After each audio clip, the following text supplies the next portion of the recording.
సింహాచల అప్పన్న భక్తకోటికి మరో సువర్ణ అవకాశం లభించింది. సింహాచలంలో శ్రీ వరాహలక్ష్మీ నరసింహస్వామి వారి జన్మ నక్షత్రమైన స్వాతి నక్షత్రాన్ని పురస్కరించుకొని 29న స్వాతి హోమం నిర్వహించేందుకు దేవస్థానం సర్వం సిద్ధం చేస్తుంది. శ్రీ వరాహలక్ష్మీ నరసింహస్వామి వారి క్షేత్రంలో స్వామివారి వార్షిక కళ్యాణ వేదికపై మహాహోమాన్ని నిర్వహించనున్నట్లు ఆలయ ఈవో తెలిపారు.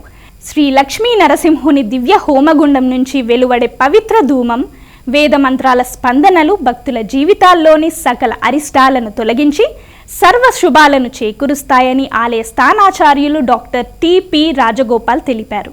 అన్నవరంలో సత్యదేవునికి పల్లకీ సేవ ఘనంగా జరిగింది. ఉదయం పల్లకీ సేవ రాజగోపురం ముందుకు తీసుకువచ్చారు.